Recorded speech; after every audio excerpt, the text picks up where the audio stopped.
Thank you for plugging into this Family Life News podcast, streaming issues-driven, family-focused news.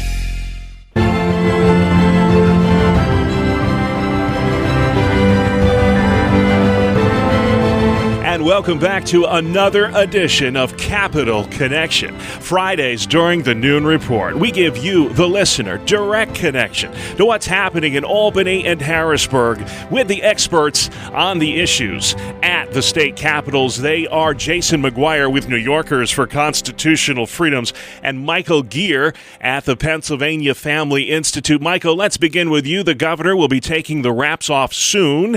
His budget address for 2020. Where do you think the battle lines will be drawn in Harrisburg this year? And given that it is an election year, do you anticipate that he might pivot more to the mushy middle? What are your thoughts on that?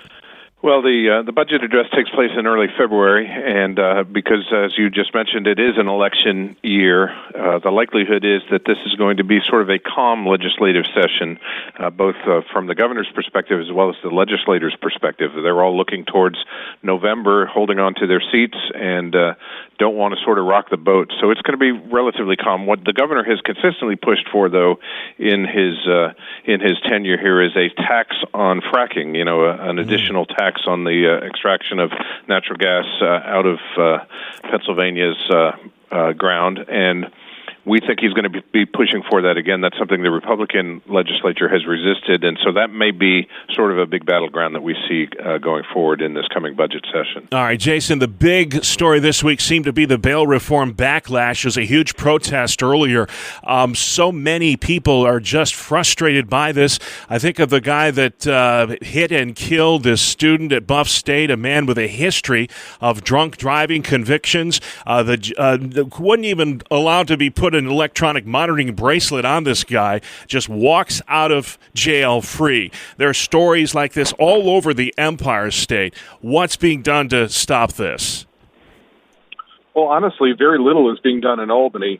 There are Democrats that are now standing up and saying changes need to be made. But ultimately, Assembly Speaker Carl Hastie has said he's drawing a line in the sand, and they just want to give it time. They don't see any changes coming anytime soon. In the meantime, that's providing opportunities for Republicans to get back on their tough-on-crime talking points in an election year. So I expect at some point there will be some changes made, but they're probably going to be around the edges and not substantive. Well, we're talking crime and punishment. Michael, a number of Pennsylvania communities have wanted to declare themselves sort of these Second Amendment sanctuaries. Why do you feel this action is necessary? Why do they feel this action is necessary? Well, I think they're looking just down the road a little bit to our south in the Commonwealth of Virginia and seeing when the left, the Democrats have taken control of the legislature there in Virginia and own the governor's seat as well, that restrictions seem to rapidly come on Second Amendment rights, on gun ownership, on concealed carry, and on things like, even in Virginia, what they're proposing is a ban on indoor gun ranges, which allow legitimate gun owners to actually practice target shooting and to make themselves safer when they want to protect themselves from attack. So they're seeing what's happening in Virginia and know that there are legislators in Pennsylvania who would want to do the same thing here as well. And so they're trying to be preemptive ahead of what they think might be coming. If you're just joining us, this is Capital Connection. Every Friday during the Noon Report, we spotlight the weighty issues in the news emanating from the state capitals with Michael Geer at the Pennsylvania Family Institute and Jason McGuire with New Yorkers for Constitutional Freedoms. Jason, call this another consequence of the green light law. DMV workers and police even not allowed to cooperate with ICE. Critics say this could lead to an increase in sex trafficking and prostitution. Are they right? Yeah, I think they are right. I mean, this is a situation that's now developing to where law enforcement agencies don't even have access to license records where you can see the visual representation of the person you're pulling over. So not only is there concern for the safety of the officer, but now we're beginning to see it's going to be more and more difficult to actually go after some of these crimes. License plate readers, for example, is another issue that's going to come up, and it's going to make it much easier for the criminal in New York State. Michael, one of the saddest things we report on in the news here is the alarming suicide rate in Pennsylvania has gone up 34% in just 20 years. Every 40 seconds, somebody on this planet takes their own life. I can't imagine the hopelessness that you get to that seems like your only option. There was a big press conference this week in Harrisburg on this. What do you think it will take to reverse the trend? It is an alarming trend, very sad and tragic, and especially when you see that it's hitting younger and younger ages as well, and it seems to be an intractable problem. When you think about that 34% increase in 20 years since 1999, you think, what is going on in our society that can be causing that? Now, the task force that is charged with looking at it has come up with a number of ideas of dealing with mental health issues and providing more resources there. Some are calling for what they call red flag laws to take guns out of the hands of people who might be flagged as being at risk in that regard. But there's so many other things. Some are suggesting social media and screen time and hopelessness and decreased church attendance. So many factors that all come into play. The biggest thing, I think, is that people need to be in relationship with others around them and be watching for signals and seek to get help. It's got to be sort of a one-on-one kind of thing where people are looking to help their fellow man. Yeah, so many kids especially falling through the cracks. We've got to be mindful and be that good Samaritan, don't we? Yeah. Jason, New Jersey this week hit the brakes on expanding child vaccine laws. They wanted to do as New York did and eliminate the religious exemption. They didn't have the votes. Will this cool New York's jets, so to speak, when it comes to pushing this HPV vaccine? No, I don't think that what happened in Jersey is going to have a great impact on New York.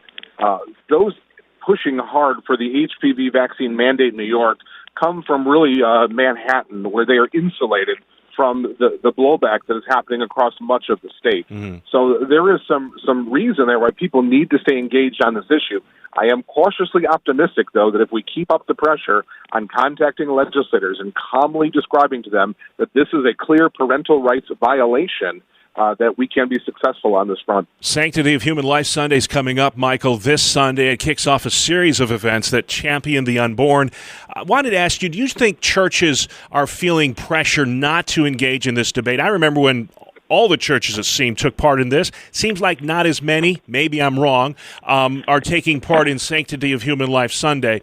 If you would answer that, and then also explain why the church is so important to promoting a culture of life.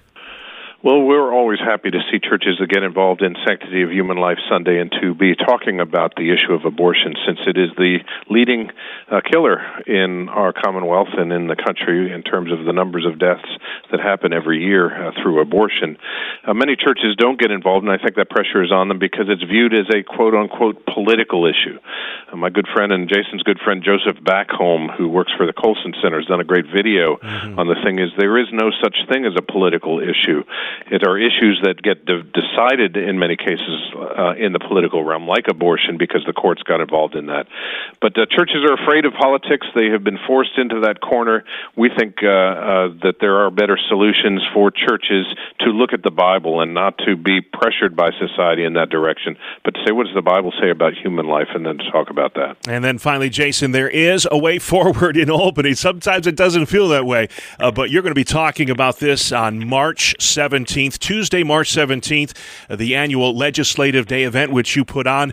The theme, Ever Upward, this year. So what do you say to those who feel, and there's a lot of folks who feel this way, that their voice doesn't matter anymore in New York?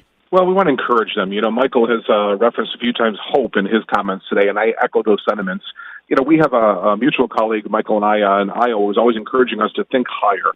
And, you know, as Christians, that's so important that we do that. We're not limited by the politics of this day, but we can make a difference. However, it's going to look at a cultural shift. And so what can we as Christians do to make a difference in the culture around us and ultimately impact what happens in Albany, New York, and Washington, D.C. All right, and that will have to be the last word this week. But if you have questions about the great work going on at the Pennsylvania Family Institute, you can reach them at, Michael?